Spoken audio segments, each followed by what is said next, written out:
Well, I'm Alex Grand with Comic Book Historians, and I'm here at the San Diego Comic-Con 2019, and I'm speaking to comic book and pulp historian veteran Anthony Tollin. Anthony Tollin, how are you doing? I'm doing just fine. Anthony, tell us about what kind of comics you were reading as a child and what got you into comic books. Well, the first comic book I bought was Superman with the rainbow powers in, I think, 1958. And my favorite comic book in my childhood was Green Lantern, because I was the child of the space age. John Glenn went into orbit on my 10th birthday, and Hal Jordan, of course, was a Chuck Yeager-esque test pilot. By the way, today, 50 years ago today, I watched Neil Armstrong set foot on the moon with Gordon Dixon, who was that year president of the Science Fiction Writers of America. So the day that science fiction became science fact, I was sharing the event with the president of the SFWA and one of the great science fiction writers himself. But Green Lantern, my favorite characters have always been the Hal Jordan Green Lantern, although I cosplayed as Alan Scott at the 1973 SulinCon. Powered by the Green Flame. Right. And the Shadow I fell in love with in junior high, and I started collecting the pulps. I have a complete set of the Shadow pulps, and I co-authored the Shadow scrapbook with Walter Gibson. And the other one of my top favorite characters is the Phantom. And I was a friend of Lee Falk's. And the Phantom, of course, predated Superman by 2 years and predated Batman's debut by 3 years. Debuted in February of 1936. But I was really lucky. I got into comic books as part of the group that Howard Chaykin refers to as being there at the end of the beginning. And we were there at the end of the beginning because the people who hired us and the people who trained us and the people we worked with were there at the beginning of comics. My two immediate bosses, Jack Adler. Jack did the color separations and coloring on Prince Valiant in 1937-38 on the Sunday pages for Hal Foster. And he developed the color separation method by which most comics were separated up to the digital computer age. And Jack also, like Saul Harrison, worked on Action Comics #1 on the separations. And Saul actually worked on the separations and operated the binding machine on Famous Funnies #1, the first comic book in 1934. Yeah. So it's really those of us who were members of the DC Woodchucks, who were working for DC in 74, 75, through the 70s, who have a lot of the memories we are preserving of the stories that the people who were there at the very beginning told us. And this is the genesis of comic books, and you mentioned Lee Falk. You've also mentioned before Walter Gibson, and these both created characters that would influence Batman and the characters we know now. The very first Batman comic book story, The Case of the Chemical Syndicate, was lifted start to finish from a 1936 Shadow novel, Partners Aparo, which curiously was the first Shadow novel not written by Walter Gibson, but perhaps because it had a simpler plot with less intricacies, it was easier to adapt to a 6-page comic book story. But Bill Finger said that his first Batman story was a takeoff on a Shadow novel. It was far more than a takeoff. There's nothing in that first Batman story other than the name and the costume that was not lifted from the Shadow novel. And in fact, the Shadow in the course of that novel is referred to several times as bat-like, or a living bat. And but yeah, Walter was one of the giants in comics. Walter Gibson also worked for 25 different comic book companies. Ace, Avon. He created Space Western for Charlton. He wrote Captain Marvel Family and Bullet Man stories for Fawcett. So I mean, Walter, I keep recommending Walter for the Bill Finger Award because while he's a famous writer, his comic book work is generally unknown. He wrote most of the Shadow comic book stories in the Golden Age. He wrote a Bill Barnes story in which American pilot Bill Barnes is sent to end the war with Japan by dropping a U-235 bomb on Japan. And the story came out in the spring of 1942, less than 6 months after Pearl Harbor, and 3 years before Hiroshima. And the U.S. government was not happy. G-men arrived at the Street and Smith offices because they just started the Manhattan Project. And suddenly here's a story that says on the cover, in this issue, we demonstrate with cold scientific fact how to blow Japan into the ocean. And there was quite a bit of explanation as to how a U-235 bomb would work and how powerful it would be. And as I said, it came out 4 years before the atomic bomb. But as I said, I was of the generation of young fans, and it's funny to realize that, the old guys, and it was so clear because there'd been virtually no one new in the business since the 40s, except for a few during the EC. Early 50s with EC, but because of the retrenchment that happened during the post-Comics Code era, no one knew would come into the business until you had a couple like Roy Thomas and Neil Adams and Jim Steranko in the mid-60s. But then a few years later, you had Len Wein and Marv Wolfman and Bernie Wrightson and Mike Kaluta, Howard Chaykin, our generation, and Tony Isabella. I started at Warren and Marvel in 73. I worked on Famous Monsters number 100 and went to DC and began 21 years at DC Comics in 74. And we were there to work with the people. I mean, Bob Oksner and Irv Novick had both started in comics in 1939. Irv Novick was the original artist on The Shield at MLJ. And he was drawing Batman when, Adrienne and I were coloring it in the late 70s. And Adrienne, you're referring to your wife? My late wife, Adrienne Roy, who colored 202 issues of Detective Comics, 191 issues of Batman, the Wolfman Perez Teen Titans from the beginning, Mike Grell's Warlord starting with number 11, co-colored Crisis on Infinite Earths with me. Actually, because of deadlines, we reached the point where almost everything we did was done as a team. I tended to do the Shadow Strikes and the Phantom by myself. She did Manhunter and some of the Batman stories, and Slash Maraud she did on her own. But generally, I would do the covers and then we'd work together. And it was just because so many of the hot books we were on had the most overworked teams, so they were coming in and had to be colored in 2 days or something. So the two of us would team up and,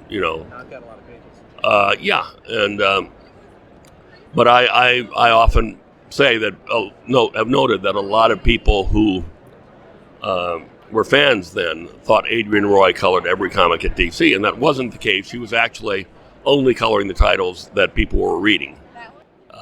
And I think a lot of people look back at those issues. Maybe at the time they just kind of said, okay, this is a fun comic, but looking back, that coloring that you guys did was really special. Well, basically, a colorist does in a comic book the work that a cinematographer does in a movie. I only recently learned a few years ago, Jim Steranko told me, what a cinematographer does. And they never touch the camera. They light the scene. And it's a colorist's job to focus the attention on what's important, to kill what's unimportant. And to basically, through that, tell the story. In the real world, you see a lot of bright fire engine red chairs, comfy chairs and such. But if you had that in a comic book story, it would direct your attention away from what was important. So you shouldn't have a bright red chair in a comic book story unless there's $10 million hidden in it and it's important for some reason. But as I said, I was lucky to be trained by Jack Adler and Saul Harrison, to work with Julie Schwartz and Murray Boltinoff, who had been there since the early 40s. Titans of the industry, for sure. Yes, and the living history of the business. And Saul, as I said, it was Saul who recognized that, they were all in their mid to late 50s, and that they needed, since they cared about the company, they needed to start training their successors. It's kind of a sobering thought to realize that at the time, Saul Harrison and Jack Adler were a decade younger than I am now. And they felt like old men back then. So they'd been there. One of the amazing things about Paul Levitz. Paul Levitz started as an assistant editor at DC in 1973. 1973, Superman had been published for 35 years.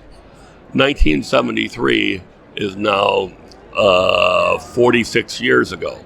So Paul Levitz has been at DC for close to 2/3 of the history of publishing history of Superman. I mean, well over half the history of Superman, Paul Levitz has been there. And that's one of the things we were very fortunate at DC. When I read a history of Marvel Comics during the 60s and 70s and 80s, Marvel went through so many changes of ownership and so many regime changes. Whereas DC, it was pretty consistent. You had, after Carmine was let go in the beginning of 76, you had Saul and Jeanette for like 5 or 6 years, and then you had Jeanette Kahn as president for, with Paul Levitz as publisher. Paul was publisher for 22 years and president and publisher for 7 years, I believe. And so we had a consistent leadership and consistent direction, and it wasn't changing at the whim of whoever, was the head of the month. And so I'm really happy I had those years at DC. I regret that my comic book career ended when I developed gray hair, but I would never trade the years I had at DC from, I wish my DC career was longer, but I wish it was longer at the early end, when you were working with the Julie Schwartzes and the Murray Boltonoffs and Joe Kubert. Oh, when I started at DC, Joe Simon was a part-time editor at DC. The creator of Captain America. He was doing Sandman at that time, right? He was doing Sandman and Green Team, and he was editing Young Romance and Young Love. So, I mean, he and Kirby had created the logo. We think of them for Captain America and Boy Commando, but they created the first horror comic, Black Magic. Right. They created the first romance comics, Young Romance and Young Love. They were really, a friend of mine and I, Rick Norwood, who publishes Comics Review, the newspaper strip thing, used to, when we were living nearby, challenge each other to have one of us name major comic book characters created by Jack Kirby and the other major comic book characters created by everyone else. Yeah. And it was generally a toss-up as to who ran out of names first. And the same thing, major villains created by Jack Kirby, major villains created by everyone else in comics. And, you just realize, and I got to color Jack Kirby and New Gods, which is just fabulous. And I colored Gil Kane and Dave Gibbons on Green Lantern. I colored George Perez on Crisis on Infinite Earths. And I colored half the covers at DC for about a decade, with the other covers being colored by Tatjana Wood, Wally Wood's ex-wife. And it was just a great time. And the great thing about comics when I got into it in 1973 and 74, when I started at DC in 74, there were 33 people on staff, sometimes 35, but generally 33 to 35 people on staff, including the payroll department upstairs. So there were generally like 27 of us in editorial production, the executive ranks, the dark room, and the overseas export department. So everybody knew everybody in the comic industry. We partied at the studio. We went to parties at the studio, Bernie Wrights and Mike Luda and Jeff Jones and Barry Smith's art studio, or at Neil and Jeanette's First Fridays. It was a very different business because you didn't have FedEx then. So everyone had to live in the New York area, so we all knew everybody. Right. And that's interesting. Yeah, that FedEx really makes a difference because now everyone's all hanging out with each other. Right, but back then, most of us had moved in from out of town. There were people like Howard Chaykin who'd gone, and Steve Mitchell and Alan Kupperberg who were local, Marv Wolfman and Len Wein. But most of us, I came from Minneapolis, Tony Isabella from Cleveland, Tom Morzakowski, a lot from Detroit, Al Milgram and Jim Starlin and Rich Buckler were from Detroit. So we really didn't, Bill Dubé, who I worked with at Warren, was from California. So we really didn't know anyone other than each other. So and so we were really kind of like the Parisian literary communities of the 1920s. We were a community in a way that comics has not been since then. And there's a special excitement one has when you're young and in your dream job and just learning so much every day. And that's why people like Jerry Robinson would so fondly remember the early days of the Golden Age and Eisner and the people who worked for them. They were creating the language back then. Right. But, we were there, as I said, at the end of the beginning. And we were there right in the transition when our new generation, people like, George Perez and John Byrne. And John Byrne had to change his signature because he had a strange signature starting out and people kept reading it as Tollin. John told me that he had to change his signature because people kept thinking it was my work. He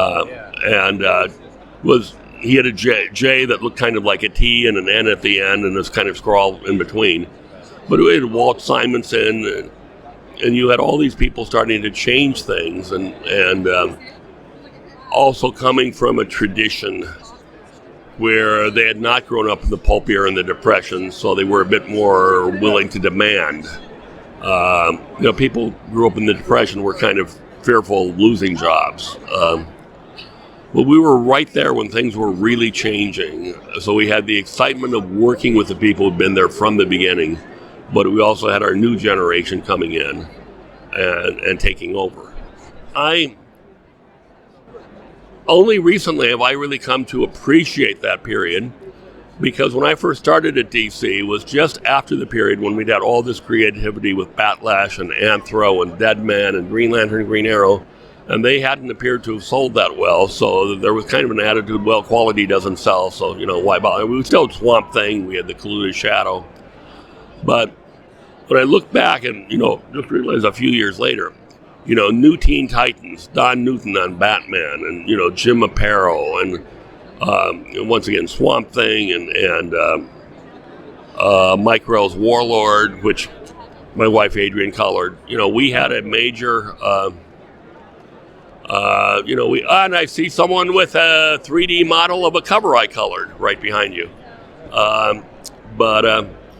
It was a really exciting time, and I would have liked my comic career to have lasted longer, but there's no way I would have traded the 21 years back then for the last 20, because things were just so much fun back then, and so changing, and a lot more freedom. I mean, it's amazing the freedom editors like Julie Schwartz had with characters like Superman and Batman and Green Lantern, that the changes did not have to be approved by corporate,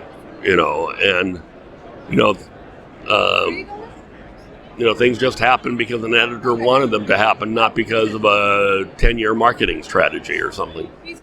Anyway, looking forward to talking to you more extensively later. Yeah, absolutely. Thank you, Anthony. We love the historical perspective you bring, and the fact that you're a hybrid of comics and pulp history. And old-time radio. And old-time radio as well. That's true. One of the great religious experiences in my life was throwing a cue and having Fred Foy say, "A fiery horse with the speed of light, a cloud of dust, and a hearty hi-yo silver." I got to work with all these wonderful Burgess Meredith, Gail Storm, John Archer, who played the Shadow, all these wonderful old Jackson Beck. But okay. Well, thanks so much. It's been a real pleasure. Thanks for joining us today.